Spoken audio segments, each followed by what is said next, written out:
Toda was a weak loser whose parents died in a car accident. However, his life when he is adopted by a strong and chubby blonde who is obsessed with him. Now he will have to defeat her to escape the city. But he always gets distracted with his huge breasts. On a normal day, Yuki walked to the school where he teaches a group of boys led by a talkative student, Toda. They then jump to attack her, but she has a barrier than the borders of Russia. When their ambush fails spectacularly, Yuki without effort, throwing them into a river. Later in class, beautiful Yuki punishes the boys and reiterates they will only capture her if they reprimands the lazy teacher for sending demands to know the barrier she used. Her friends support her foolishly, but the rest of the group, feeling upset, opens a large space in the center of the room. Yuki walks the path opened by his wise students and unleashes foolish boys flying straight through the room window. Later, his colleague, the teacher with gentle glasses, Takebana, reprimands him for treating the boys like animals. He tries to defend the desire of the students to go to the capital, but Yuki doesn't care. However,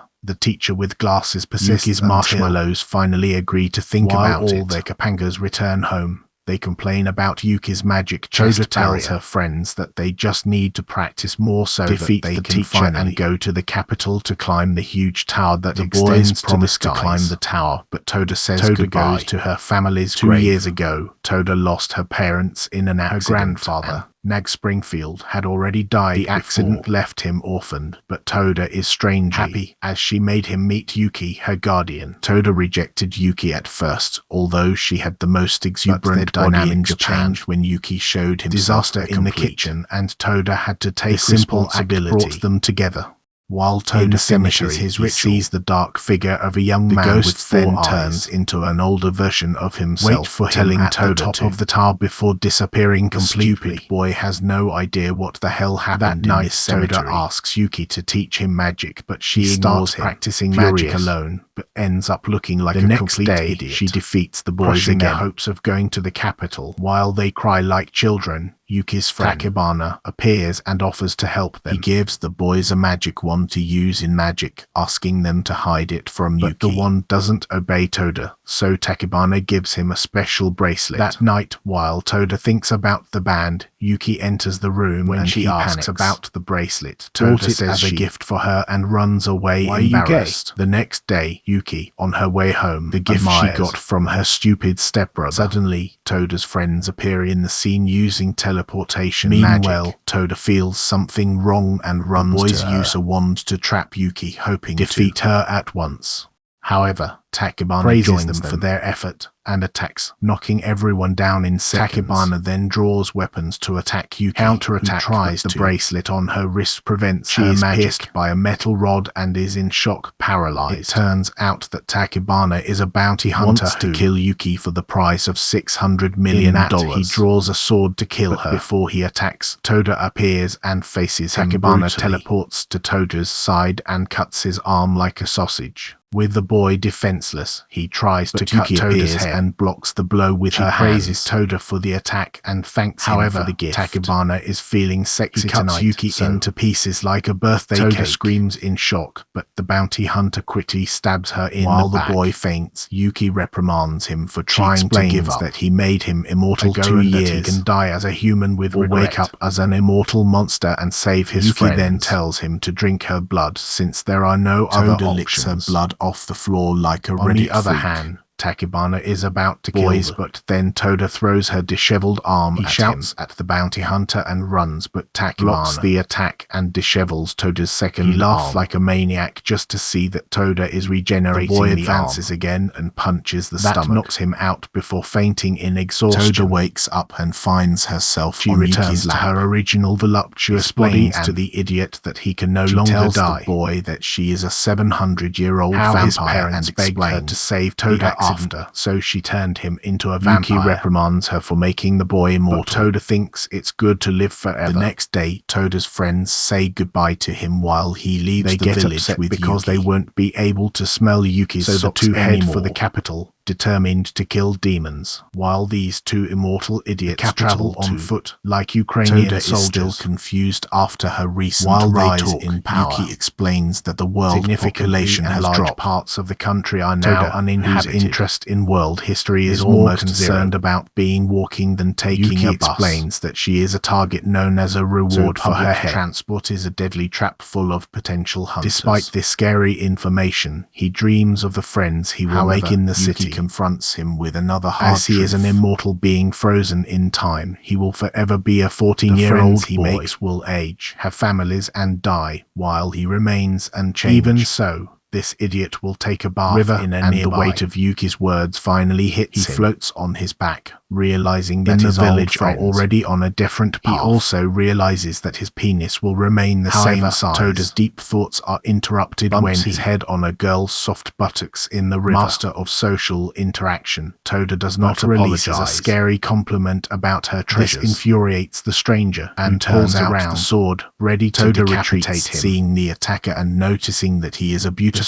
young woman, smashes Toda's mouth with the side of the sword before he says anything. After both dress up, the stranger introduces herself. Toda realizes this fragile-looking swordsman is actually a Tybor. Later, Toda introduces herself and explains her goal of reaching the tower. Immediately reveals that he has just come from there. Upon hearing this, Toda is very happy and asks Ladyboy how to get to the tower. Explains from his that he was rich family for being a weakling. To go home, he must defeat a notorious vampire known as the Black Gospel. When describing the 700-year-old threat, Toda feels a growing fear. Kuramaru notices that Toda does not reflect, just like the silly scene of Twilight. And just in time, Yuki meets them with his bongs. Kuramaru attacks Yuki without hesitation, but she stops the sword with a finger. From a family of monster hunters, the air is filled with embarrassing silence, and Toda tries to calm the situation. Kuramaru declares that his family hunts and prepares for a powerful technique. Yuki stabs her in the chest with her bare hand. Toda is horrified, like a chicken thinking that she just killed her potential new friend. Kuramaru's wound heals instantly. Both the idiotic immortals are shocked to see because this boy is an immortal like Toda tries to see him, but Kuramaru wakes up. He challenges Yuki again for a duel, but the seductive blonde tells the ladyboy to defeat Toda first if she wants to face her. Kuramaru accepts the challenge, and Toda, seeing the pain in the rival's eyes, also accepts the fight. Kuramaru attacks with blinding speed, but Toda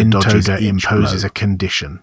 The winner makes the loser do whatever he wants. In an intense fight, unleash impressive blows and gain a Yuki battle reaches its climax when Kuramaru Toda's head, thinking that the fight is over. But Toda grabs her own head in the air, puts it and back then on punches her neck. A completely surprised Kuramaru on the floor, fearing having eliminated the ladyboy. But the naive fool wakes up with a broken heart. He fears that Toda demands something perverted, but Toda just asks him to be her friend. Later, the new trio goes to a thermal fountain. Tries to cheer Kuramaru up. Boy is still bruised, ashamed of his defeat. In a stroke of genius, Toda decides that the best way to unite is in the women's bathroom like a frightening Republican. To a high cliff over the fountains. Although Kuramaru doesn't care, Toda climbs it alone. He jumps in the bathroom, see the voluptuous blonde with plump breasts. He sees a young and small girl and wonders who she is. By transforming into the mature body that recognizes, he understands that the girl is Yuki's true form. Toda provokes her for her small body, while Kuramaru fears for his life down there. Yuki attacks him again, knocking her off the cliff. This and runs to the rescue. He manages to hold Toda's hand and tells his friend to throw him back in the air. Advantage of the chance to pull Yuki's towel from her body. Yuki is proud of him and offers to show his gigantic but Toda says she's not interested in cow milk. As expected, he is punished mercilessly, while Kuramaru finally falls to the ground. Happy that her new friend accepted them, promises to train Kuramaru so that he can challenge her on returning to the city. Toda, with another immortal, wonders if there are more like them. He has a brilliant idea. Gather all the immortals and form superheroes like the Avengers or the damn Power Rangers. Kuramaru is shocked, while Yuki provokes him for his childish dream. Someone has already given him a similar idea a long time ago.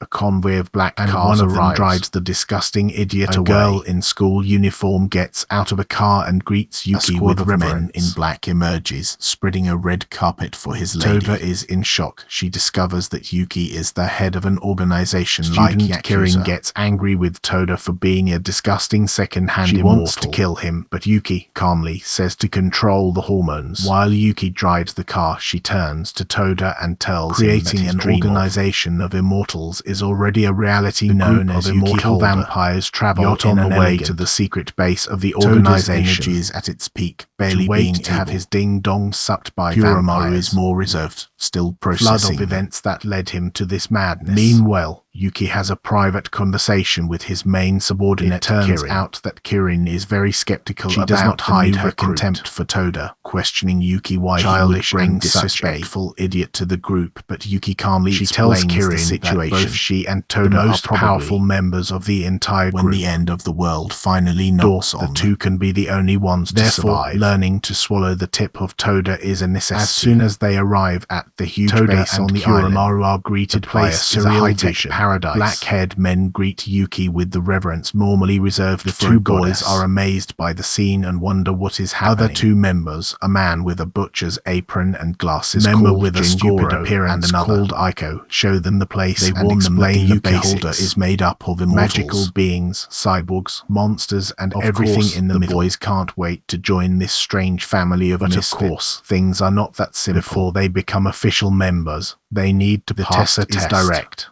Each of them has to hit on their opponent designated. Kirin offers herself soon to fight really Toda, anxious to teach a lesson to the brat. On the other hand, Jingoro agrees to face Toda. Soon advances against Karin to attack, dodges him easily, and smashes his stupid head with her huge hammer. He splashes like a paid attendant in a hotel room in Vegas. Kiromaru hesitates to fight. When he finally attacks Jingoro with a sword, he doesn't even hit a blow. Then the two sit down to relax. Exhausted and frustrated, they wonder how to hit opponents from another league. That's when they see a maid, Tuna, fighting with garbage bags. After she trips, the two run to help her, waiting to sleep with Tuna her fucking explains that she is just an ordinary human. Seeing a chance to clear her mind, Toda offer themselves to help her with the task. Carrying boxes to a deposit, suddenly hears a mysterious voice. He follows her down a long staircase that leads to a huge hidden cave with a strange building, and Kiromaru go there, where they find a deformed redhead, more drunk than Jack Sparrow. This drunk is Jinbei Shido, the second powerful of Yuki holder, after Yuki herself. Jinbei points a huge sword at a stone tube and asks Toda to pull it. The idiot refuses, finding it a bit suspicious. A real man needs a weapon to be cool. Hearing this, Toda tries and soon sees that it is impossible to move. Jinbei explains the story of the sword, Toda hears the mysterious voice to turn on a switch on the sword. As soon as he does, the sword slides off the stone effortlessly. Jinbei is shocked, but the biggest surprise is the sword start talking. Introducing herself as Kyorobo, she declares herself Toda's partner. Who clearly expected this, explains that the sword allows the holder to control, making it an incredibly deadly weapon. He demonstrates returning it to Toda, drops it when her weight crushes her hand, leaving a giant hole in the ground. Jinbei tells them that if they want to pass, they will need to train hard. 7 days are a lot of intense training and hard work. Toda and Kiromaru spend their days in the dungeon, and using their free time helping Tuna in the tasks around. Jinbei occasionally informs Yuki about his, who don't seem impressed at all. When the last day of the test arrives, they leave like discouraged fools, ready for revenge. The fight begins with Kiromaru against Jingoro. He praises Kiromaru's improvement, that his attacks are still very predictable. The fight is unilateral, with Jingoro dodging each movement effortlessly. The situation seems difficult. Remembering Toda's reckless fighting style creates a desperate plan. He leaves his arm exposed for an attack.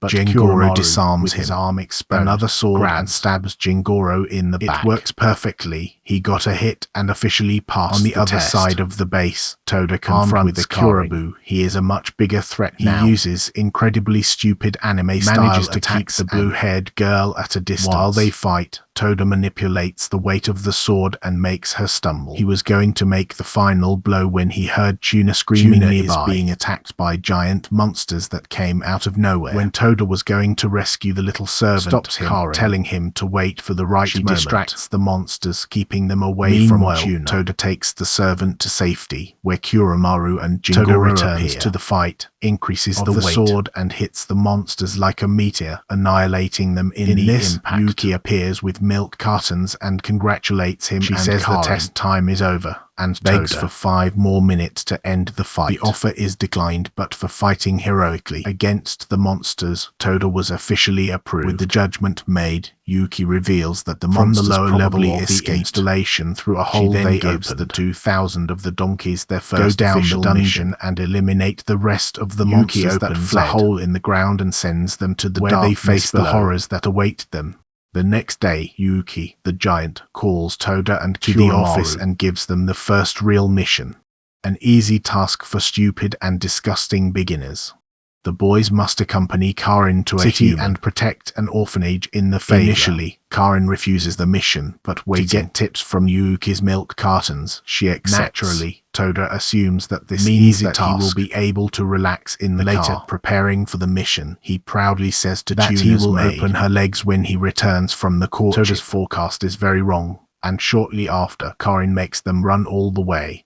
While the boys complain about the lack of Karin explains the harsh reality behind of their world. The bright and technological facade. The capital hides an immense shadow of poverty. The favelers are full of people who have been left behind. And worse, there are rich factions exterminate these people and erase the Karin from the map. That this is the real purpose of not the just UK an immortal club, but a force that the oppressed from the powerful and corrupt. Toda tries to praise Karin for her efforts, quickly smashes his head for being the ugly son of a fish. Running through the forest, Karin explains is in the danger, so Toda heroically jumps down there. He only scares the orphanage children. The men in black fall for the impact of Toda. After that brilliant beginning, the team decides an iron arm to decide who does the task. The stupid loser he is, loses all and is soon in charge of the kitchen. Upset but resigned to his destiny, he prepares for everyone, and to their shock, the taste is incredible. Everyone is impressed with his culinary skills, and even Karin admits the boy's talent. Everyone wants this jelly maker to cook for them, which annoys Toda too much.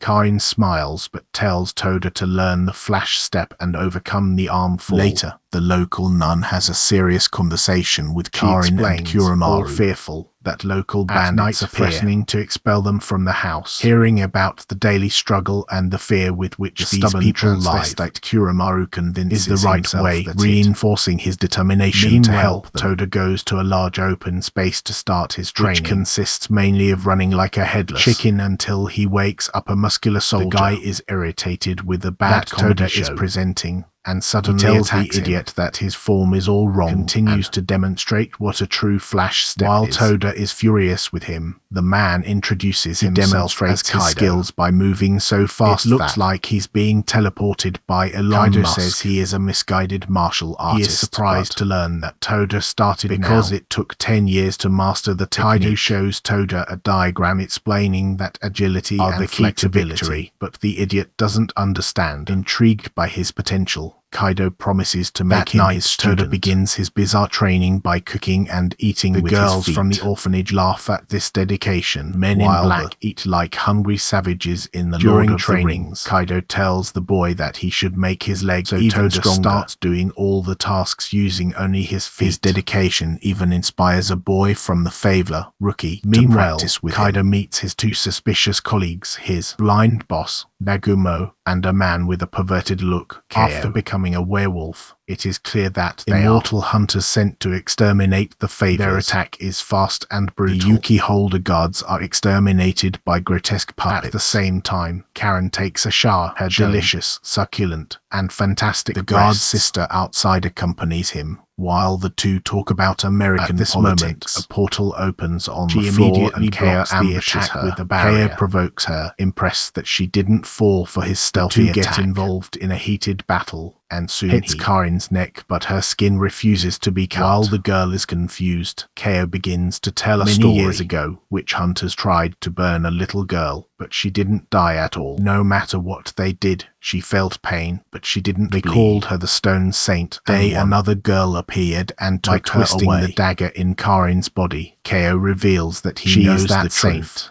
He mocked her immortality, calling her a curse while using her magic of shadow, voluptuous, beautiful and vicious body, immobilizing and slashing it repeatedly. Everything while provoking her for being someone pain but never receive the release of death. Everyone is with Rook when the fires come. They are attacked by the dolls, but Kuramaru arrives just while they wonder what to do. Kaido appears in his werewolf form with Negumo behind him. Kaido provokes everyone for being an immortal vampire, applying a magic seal that completely paralyzes him. With everyone out of the fight, Kuramaru bravely prepares to face them. Negumo and Kaido decide to attack them together. Kuramaru, knowing he needs help, launches that shoots fireworks into the sky. He manages to get out of danger for a moment. Kaido approaches like Jeffrey Dahmer and kicks distracting him long enough for Negumo to cut his hand. In an impressive counterattack, Kuramaru also cuts Kaido's hand before retreating their limbs back as if nothing had happened. Kaido provokes Kuramaru and prepares to end the fight using flash step, which he doesn't even see coming, punching him as if he were mass, and then cuts him with a powerful kick. That, Kuramaru's broken body falls in front of the whole defenselessness. Kaido takes two large metal plates to hold the still-alive halves of Kuramaru to leaving the ground, him completely defeated, beaten, and fearing that his destiny was sealed. The situation seems gloomy. Everything is paralyzed by a magic seal, and Kuramaru was sliced in half and stuck to the ground. When the werewolf Kaido was going to give the final blow, the novice from the Favor, who has more courage than judgment, jumps in front of the horrified Kuramaru to protect him. Meanwhile, the perverted Kao still delights himself. He remembers her past as the Saint of Steel, felt a girl pain, but cursed to never die or bleed. He twists his dagger inside her, ecstatic to face someone who can bear as much as an evil Jerry Seinfeld. Tells him that he's only there to delay, enjoying every second of his suffering. To be more bizarre, he licks Kain's cheeks like a Dalmatian. Ruki challenges the immortal hunters that he will prevent them from destroying his home. But Kaido pro-attacks with one finger and grabs the kid without effort. The novice asks why they want to kill him. The blind boss, Negumo, explains the hard truth. By the rich who live at the top of Trump Tower. It's not personal malice, it's just business in the land of the brave. The land is not of the faveless, and mercenaries were hired for the dirty service. Filled with verbal diarrhea, Kaido prepares to kill the novice. This is the drop of water to Kuramaru. With a wave of pure willpower, he lets go of the ties.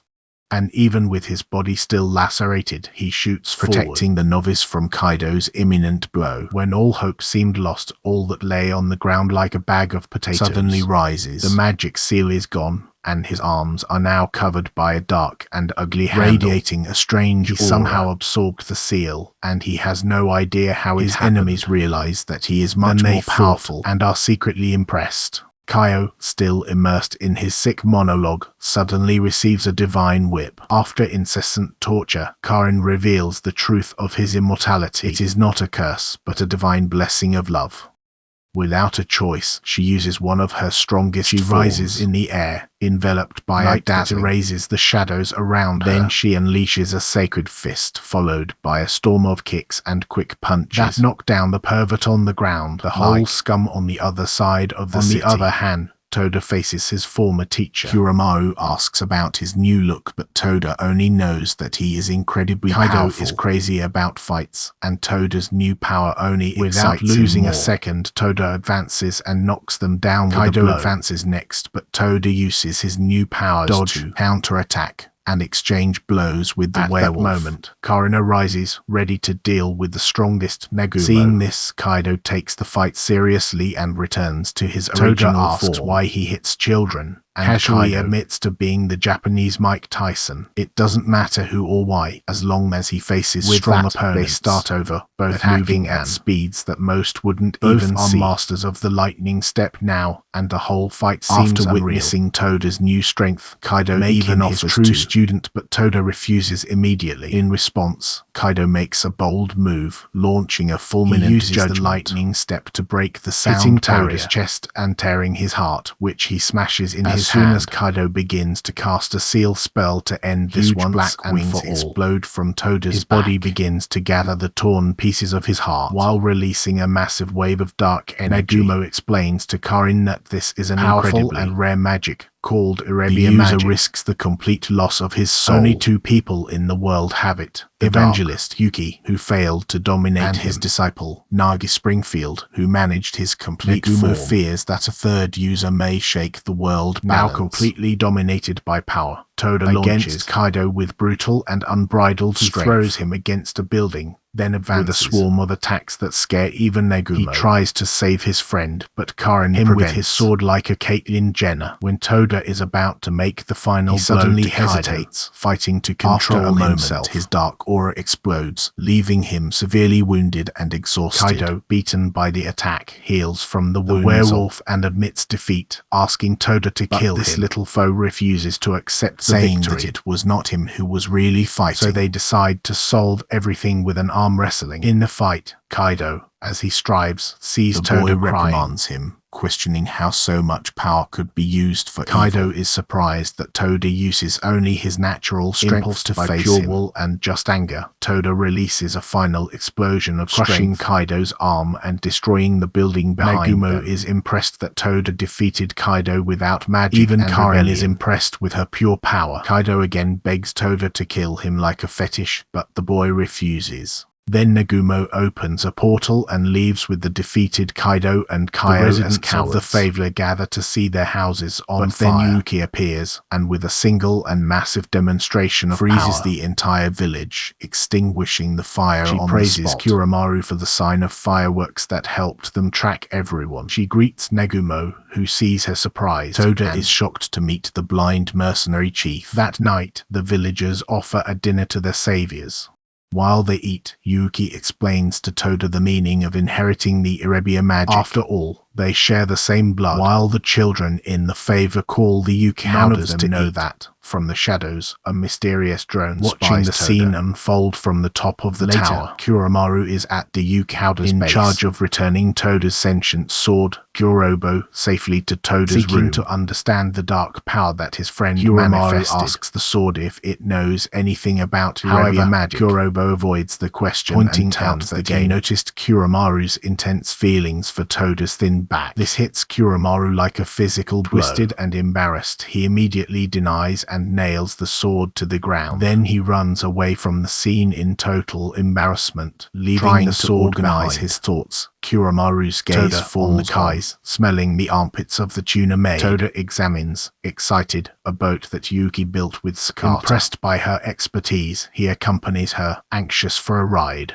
As they sail through the water, Yuki entrusts him with one day becoming a professional runner. Toda, with her characteristic seriousness, offers him her total encouraging support. Her to follow her passion. From afar, Kuramaru watches them laughing and talking with a natural familiarity. A painful dash of jealousy and confusion as he tries to understand the strange pain in his chest. Search of solitude, Kuramaru bathes in the thermal springs of the words of the sword and the scene with Toda and Yuki. But his calm reflection is broken when Karin breaks into the room to deliver a task, completely exposed with his mutant ding-dong. It is at this moment of disattention that Karin finally sees Kuramaru is forced to explain his unique situation. He reveals that he is neither a man nor a woman. He belongs to the Fushigari clan, semi-humans who are born without a defined gender. At a certain age, in adolescence, they must choose they will be for the rest of their lives. However, Karin's reaction is not of understanding, but of aggression. She starts a fight for selfish reasons, believing that Toda will fall in love with Yuki. She demands that Kuramaru suck Toda's penis and keep Toda's attention away from his master. She dominates Kuramaru, dropping his sword and ordering him to obey. But the confrontation is interrupted by the time android Amir, who was watching assures that he will not reveal the secret Kuramaru's sausage and calmly says he has a plan. Later, Toda is busy with his tasks, wondering where his friend disappeared. The answer comes in the form of a beautiful, blonde and shy girl he has never seen before. This is Amy's plan in action. Kuramaru, now dressed as a girl and introducing himself as Kuro, his supposed cousin. The stupid Toda, completely deceived by the disguise, is unhappy because his friend hid his cute cousin. After hesitating for a while, Kuro asks Toda for a tour of the capital, waiting to pluck his breasts in secret. They find Tuna on the way, who offers Toda his old boat for the day. Leaving with Tuna's boat, they pass by a strange girl wandering through the lower levels of the base, but Toda doesn't care about her. In the capital, Toda and Kuro take advantage and bizarre Kuramaru really has fun, and he presses his against Toda's body to give him an erection. Eventually, the two arrive at Square Main, where they walk like a strange couple, but a crucial moment happens when Kuro's sandals break. Without any point of embarrassment, Toda kneels down to fix them for him. An unexpected act of kindness shocks Kuromaru, and for the first time he seriously considers that as a girl next to Toda can be what he really wants. Shyly, Kuromaru points to the tower and tells Toda to take her unknowing and full of hormones creatures remain strangers to Kaio's sinister perverted mercenary who watches them from the shadows. Back at the base, Yuki and Jinbei have a serious conversation. Deep concern for Toda's manifestation of magic and therapy. This would attract the wrong attention. Jinbei doesn't seem so worried, but confirms that Toda is being spied on by a powerful figure known as Fata Brunkus. At the tower, Toda is overflowing with emotion for finally reaching the mark of her dreams. He tells Kuro the value of friendship with Kuromaru, which fills the boy disguised as joy and sadness. Toda's guarantee that Kuro is cute only increases his confusion, but his stupid Netflix moment is violently destroyed. Kaio triggers the trap, opening a portal of shadows that drags Kuromaru. Toda is soon knocked down as he cannot use his power on a girl's body. Despite this, he instinctively pulls out his sword to attack the enemies. However, he is soon intercepted by a second mercenary, a six-armed man named as Kuromaru quickly discovers that he cannot return to his male form, being easily dominated and knocked down from the building like a parapet. Kuromaru is already hopeless on them. He remembers how much he loves Toda. With a wave of adrenaline, he launches another attack and throws Kaio like a crazy frisbee. He also returns to his normal form, ready to protect Toda at all costs. As Yora watched the whole scene and even praises Kuromaru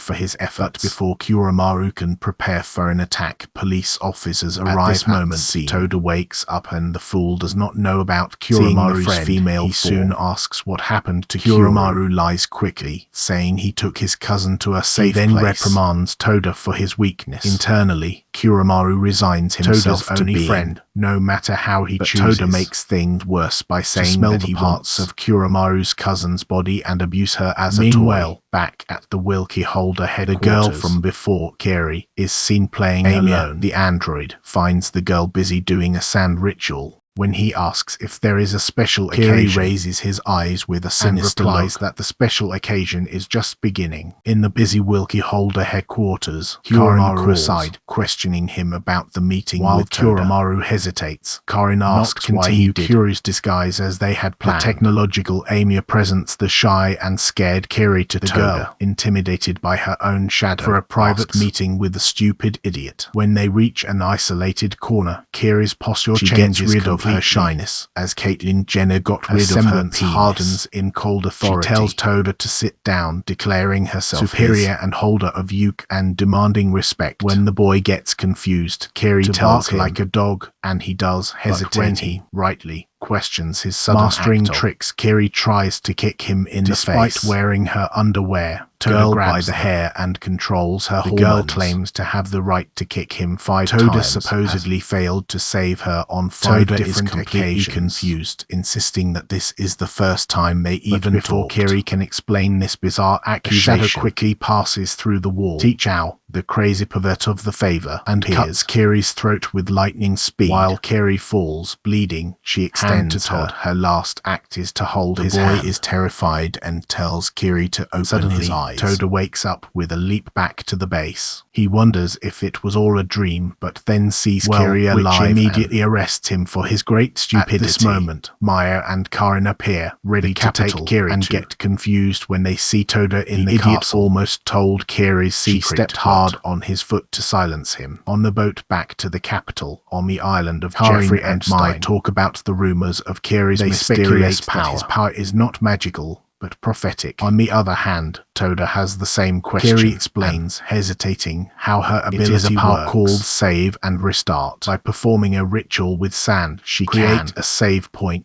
like in a Vice City game. Whenever Kiri dies, time goes back and she returns to the exact point. And if she is holding someone's hand in death, she can bring the soul back. She tells the incompetent idiot that he has 5 times because he failed to take his hand. She informs Toda that he is crucial for the future. So she went to extremes to warn his wrinkled back. Upon arriving in the capital, They return to the exact same point to explain the situation, but this time Toda is prepared. When Tearu arises from the shadows to renew the attack, Toda reacts. He intercepts the blow and, using the increases the weight of his sword to a crushing level. Before Tearu can react, Toda throws Kapanga flying to the horizon with the immediate threat removed. Kiri finally tells the terrible story of the villain in his life. The reason for the cycle of death is a man named Fate Avrancis. In the original timeline, Kiri witnessed Toda effortlessly and she felt horrified as Fate made a little bite of breaking him in half with a kick and sending Karin to the moon with a single punch. Koromaru was crushed like a cockroach. Fate kicked Toda into millions of pieces. As soon as he was going to solidify her, Kiri killed him the reset and restarting the cycle to save all her friends. Hearing the story, Toda was shocked, wondering why this powerful Fate would pursue him.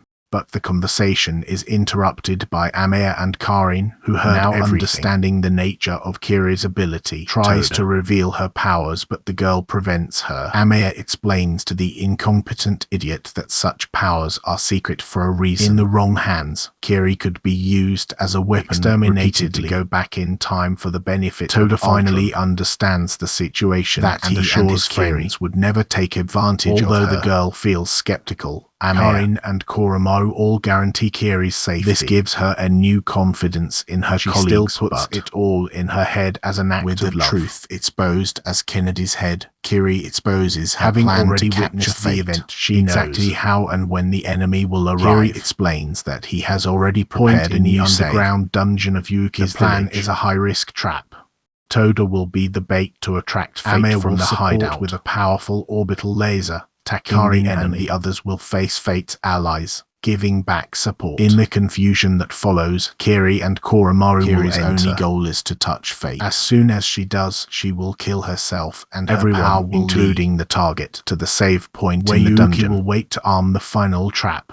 While everyone positions themselves to defeat with the face of King Jong-un, why Yuki doesn't help them directly in the capital. Kiri explains that Fate is powerful enough to feel Yuki's presence miles away. If she were nearby, he wouldn't show up. Feeling the weight of the mission, Toda decides to look for information. On his phone, about he finds a video that Yuki uploaded to him. In it, she explains that Fate, once a hero and the grandfather of Toda, Nagi Springfield, they saved the world. But after Nagi's death, Fate changed, becoming a man who hated humanity and chocolate donuts. Yuki warns Toda that Fate is coming for him because of his connection and seriously advises him to reject any offer. Toda is a little stunned by this flood of information, but he can't waste time thinking. The team takes their positions in a crowded mall. Maya is in a remote location with her finger on the laser button via satellite. Like a reality show. The mind aims at the target and Kiri gives the signal. As soon as Toda sees Fate Avrancis, her blood freezes. Dangerously close to the strongest magician world are her old and foolish friends from her hometown. The operation is in full swing, but Toda's mind is trying to understand how the supposed grandfather could become a threat to all of humanity. Via satellite, Maya tracks Fate's approach. The plan is about to reach its critical point. Everything is suddenly interrupted when all over the village spot him in the crowd. They run towards him, completely oblivious to the danger they just got. With the sudden change of plans, Maya is forced to improvise her satellite. When he sees the civilians, he decides not when he's about to abort. One of Fate's allies, a robotic waitress, ambushes him, cutting the hand that held the satellite control. Back at the mall, Toda needs to disguise herself. Kindness with friends the situation of life or death that surrounds that moment. Fate approaches as a scary character of Johnny Depp.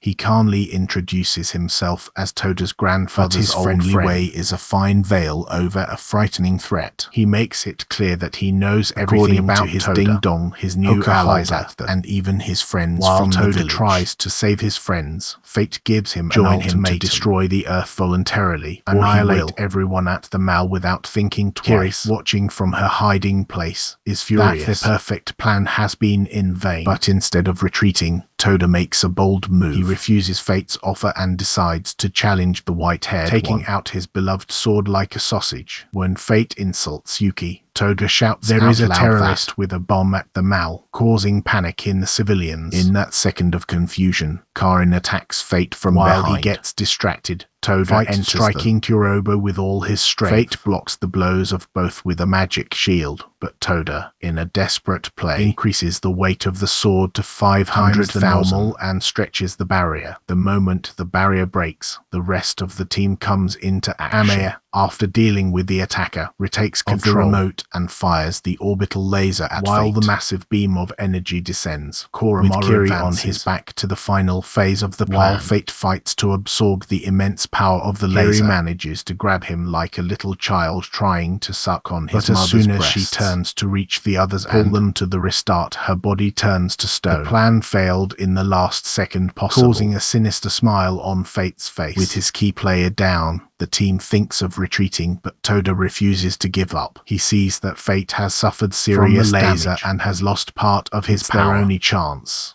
While more Fate mercenaries arrive to stop the team, Toda gives everything against the Mage Master, but his enemy on another level and looks like some complete idiots from Alabama. Each one of them is confronted by a weird opponent and prepares to fight to the last breath. Meanwhile, Fate deals with Toda's physical attacks as if they were proving to be a perfect master of magic and martial arts. His retaliation is also on another level, which he throws without sweating. Suddenly, Karin contacts Toda over She says that a strange countdown appeared on Kiwi's petrified arm. Both agree to trust the girl and postpone the attacks. Toda tries to keep Fate busy, provoking him, dodging his blows while Kiri's stopwatch runs. Shortly before the end of the countdown, Toda increases Kurobo's weight again, knocking down Fate and arresting him. As soon as the time runs out, Toda holds Kiri's hand, her petrification. The rest of the team joins her, making contact. With Fate still immobilized, Kiri activates his ability, killing and sending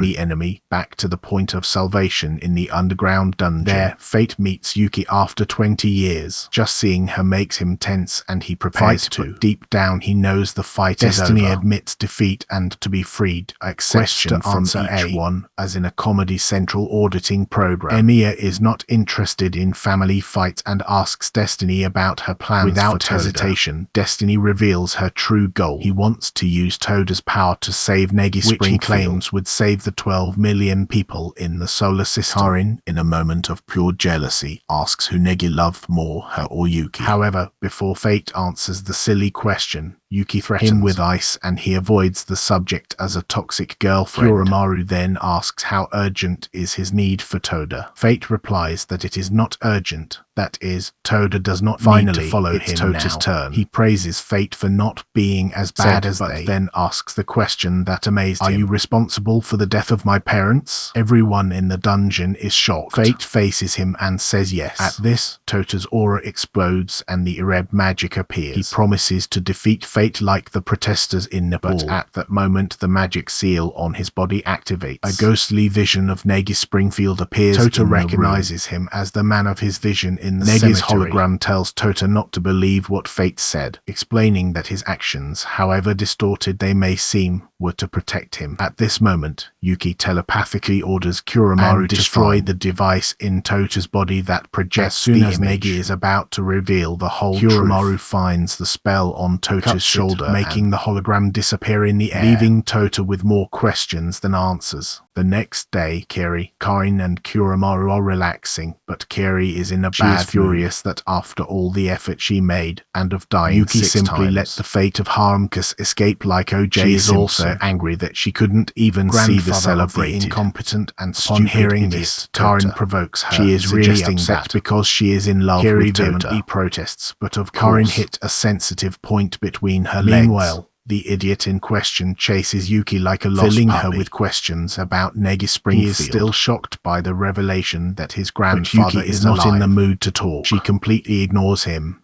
and when she gets to the office in and slams the door on his face, his frustration is interrupted by the arrival to the villa and the key holder. Meanwhile, Tota, frustrated, trains alone to leak with his Kurobu. He dresses as a 5-star waiter for some reason. He doesn't realize that Tuna, the cleaner, takes and accidentally cuts the bag with his sword. He confesses his frustration, and the kind tuner forgives him right away. They end up drinking tea together, talking and laughing like little girls. From afar, Kiri and Kuramaru spy on them, and it is obvious the jealousy for Tuna's proximity to Tota. The spying is interrupted by a crazy display of acrobatics worthy of the Arkham Asylum. It's Misori, the strange girl who just arrived, lands right in front of them, tells Tuna to stay away from Tota, and then confronts the boy himself. Misori explains that Tota comes from a family of womanizers. Nagi Springfield and his grandfather, Negi, followed in his father's footsteps. She claims that Negi made her grandmother cry, and that's why she came to defeat Tota to avenge her mother. She advances and attacks him, but Tota easily blocks his blows and throws her in the air like dry underwear. He then jumps and saves her, making her run away at the same time. Praises him for meeting his standards, and in a logical leap decides to marry him, save other women from the pain he will cause. The idiot Tota rejects her offer instead of going under the skirt. On the other hand, her great-grandmother, Ayaka, is reunited with Yuki. They recall the time as students of Nagi Springfield, laughing at the memories of how all of his classmates were in love with him. In the present, Misori decides that the best way to win Tota's heart is through the stomach. She becomes a servant to bring him food, and Kiri, Kuramaru, and Karin only watch her effort in her romantic quest.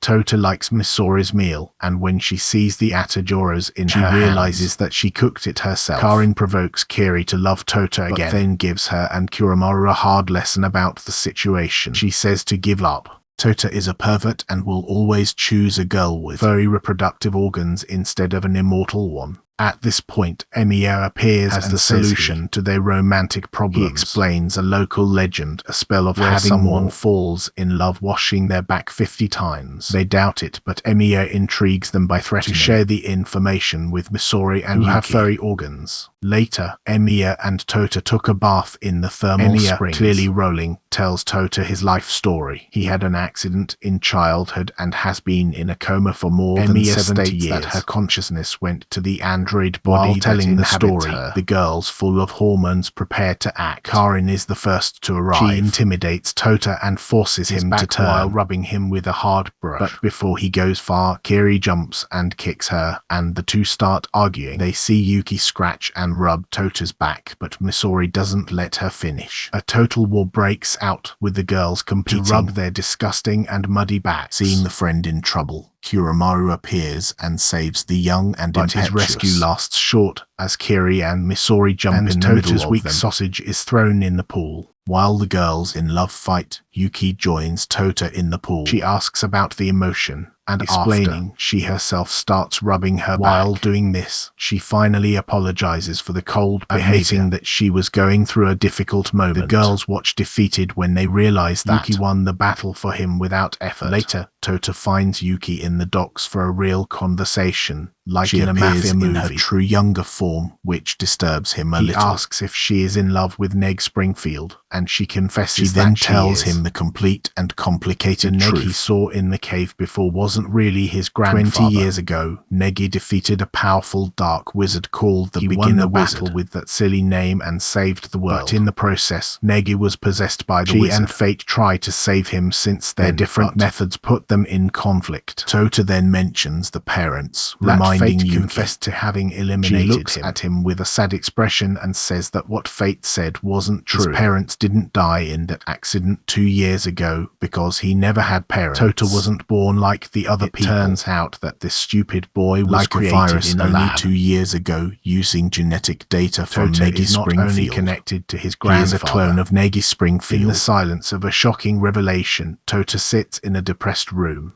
The news that he is not a person but a genetic experiment, a clone of Negi Springfield, weighs on him like a physical burden. He blurs with Kuramaru about his existential fear, while he only thinks about devouring the whole sausage. He explains that Yuki's love was always for his grandfather, and the only reason she loved Tota wasn't out of affection, but out of a sense of duty to the man she lost.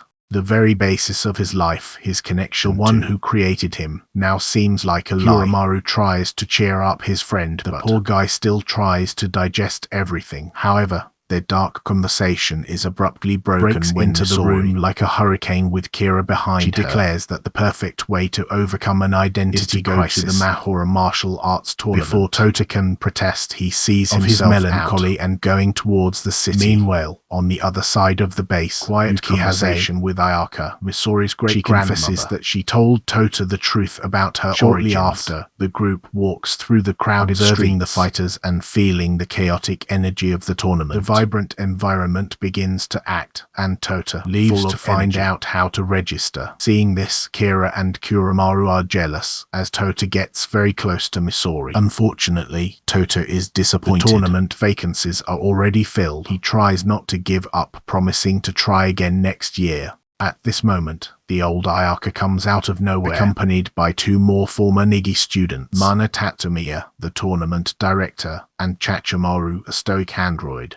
Without warning, Ayaka tears it all apart like a Chicago saying that she has something important to discuss, leaving Misori protesting. The women take him to a historical place, the old classroom where Nigi taught at only 10 years old. They remember his first day, how shy he was, but soon he captured the heart of each girl in the class. There, Tota meets another former student of her grandfather, a pale girl who reveals herself. Everyone gathers around him with expressions of nostalgia and affection, say that their status as a clone doesn't matter to them. What matters is that he carries Nigi's legacy. They guarantee that, if Nigi were here, he would treat him like a real grandson. In fact, they already see him as the weight of their acceptance is crushing.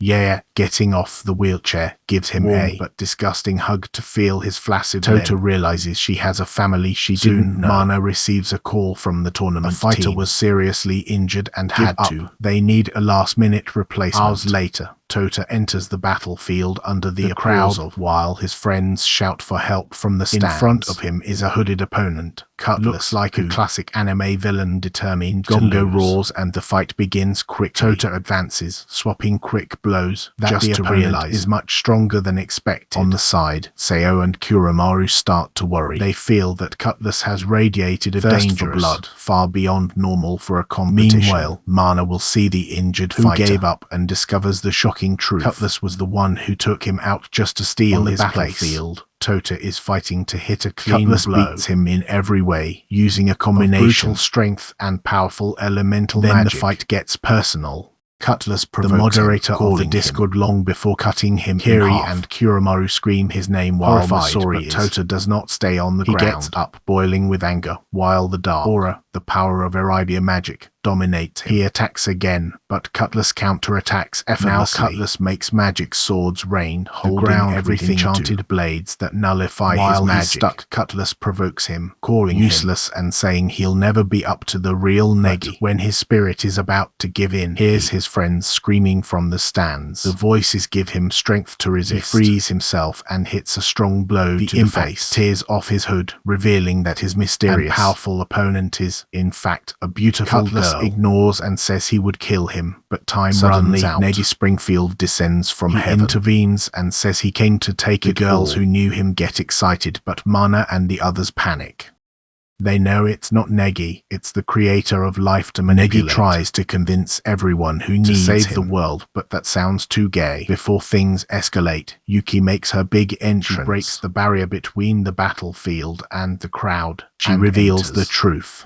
It's not Negi, but the creator of disguised life. She can act. Two former colleagues, now allies of the enemy, emerge and learn with magic. Moments later, a huge and muscular man to have left a JoJo's Bizarre Adventure anime falls from the sky and advances straight ahead. Before the blow hits, Karin and Kuramaru jump and Kiri appears with her sword in time. With the pressure increasing, Yuki frees herself from the magic containment. All her small and stupid team regroup, ready for a total confrontation against creator of life and his loyal TikTok subscribers. Is ready and the air smells like sweat. Yuki warns the allies.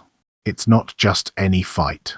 His opponents are the omniscient magic detective, Madoka, the mind reader who sees everything, the mercenary swordsman, the greatest in the world, and who leads them is the being with the face of Negi Springfield, a man whose power is so immense. Sneeze tears off everyone's clothes in the stadium. This bizarre display leaves everyone shocked. All the women of their lives suddenly naked, with their breasts swinging like jellies. Meanwhile, the maid, Tuna, finally arrives to watch the battle. Her face is full of concern when a huge dark storm forming in the field. Kiri tries to appease the situation. The enemies that instead of stopping they should simply try to convince Toto to join them peacefully. Kiri was trying to buy time so they could discover the weaknesses of their opponents. Unfortunately for her, Madoka, with her ability to read minds, exposes Kiri's true intentions to everyone. With diplomacy having failed more than the Nepalese government, launches another bomb, revealing that Toto is the only one created from the genetic material combined with Negi. The enemy calmly asks him to go with them, but Toto sends them to the favors. A mysterious and disembodied voice declaring that Toto will be taken. A dark portal tears the plot of reality and drags him, pulling him to another world. When he wakes up, Toto is shining like a spirit and finds himself in a strange ethereal kingdom. In the distance, he sees Yuki wounded and fallen. He runs to pick up his unconscious melons, but stumbles before reaching them. The landscape changes, and he sees himself in front of a castle. Man with a permanent and disturbing smile is next to him. immediately alerts him not to trust, pointing out that his name is a powerful magician who created the sword, that he is a much worse demon than Yuki herself. Iburo claims that his only goal is to persuade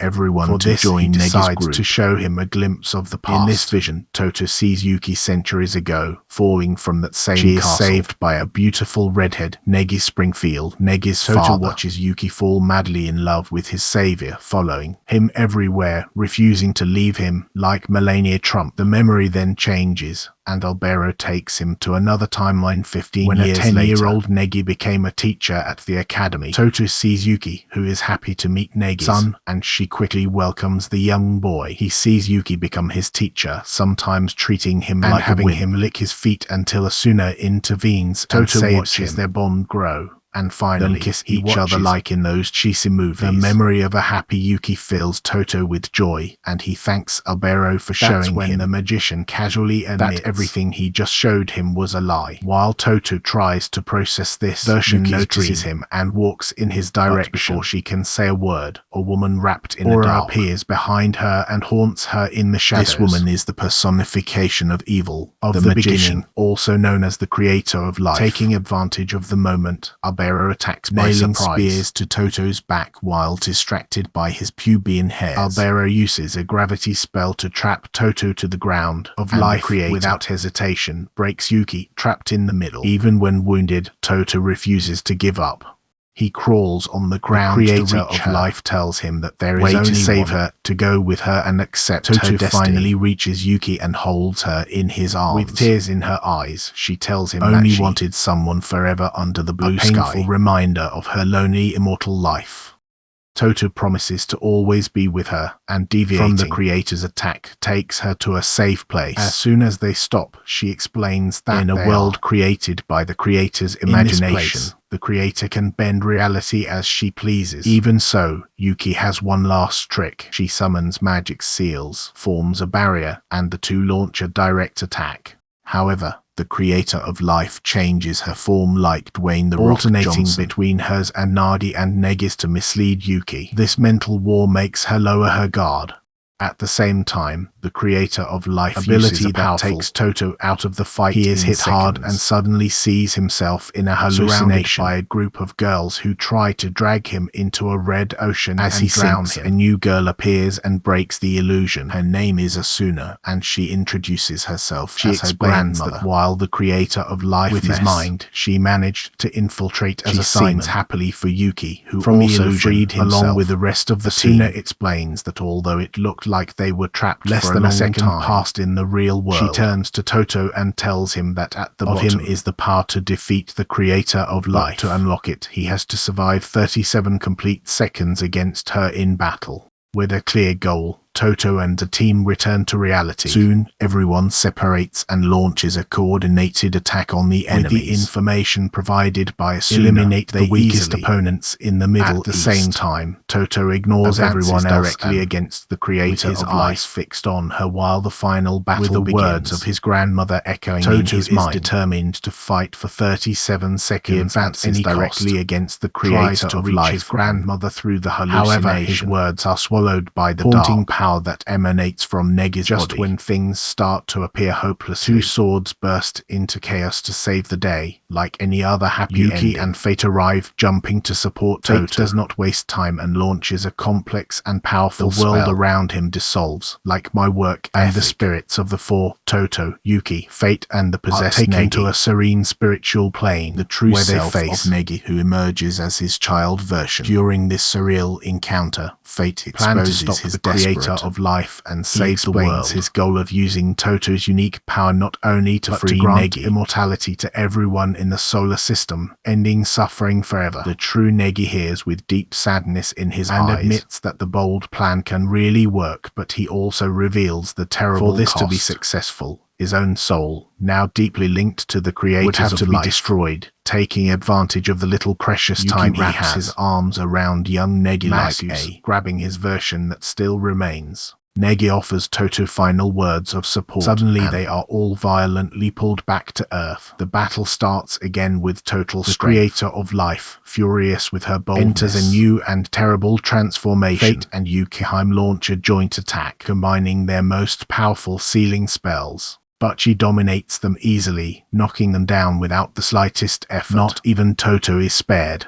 When she attacks, he is thrown. Instead of falling, he releases a transformation of his own. His body begins to shine with a strong white light that equals her dark aura. The two shoot to the sky, taking their cataclysmic fight to the upper atmosphere, while their allies continue to fight the mercenaries down there. In the air, Toto is being destroyed. The raw power and centuries of experience, the creator of life, overwhelm him completely. On the ground, his team is massacred by her followers. Jack Hacken beats Karin, and Nardo and Yui easily break Koromaru's spells. At a certain point, Toto glimpses destruction that their battle left in the city. Impulsed by a mixture of guilt, throws himself against the creator of life and unleashes a brutal combo of blows, finally turning the fight in his favor. When it seems that he is in control, Jacken appears and stabs him with a huge sword. Immediately, Toto falls to the ground, bleeding like a slaughtered chicken. When the creator of life approaches to finish the job, throws herself in front of him, trying to stop the blood. Lives, clearly aware of Kiri's dangerous ability to reset. At that moment, Cutlass appears out of nowhere and stabs Kiri. As a complete threat, she forces Kiri's mouth to open and pulls a hidden self-exterminating pill she had kept. Seeing this makes Toto go into total fury. He begins to break the ties that hold him. Kiri, almost powerless, tells him to calm down. She explains that everything is according to her plan, and that all she needed to do was to buy time. Just in time, a giant magic seal appears under everyone's feet. By the former students of Negi immediately, the group is transported to a completely different place. All the former students of Negi are waiting. They joined their forces to finally bring him down. The girls, driven by hormones, launch everything they have against him in a perfectly coordinated elemental attacks, unique techniques, and uninterrupted teamwork. Even if brute force is not enough, they help the inner Negi to regain control of the body for a precious moment.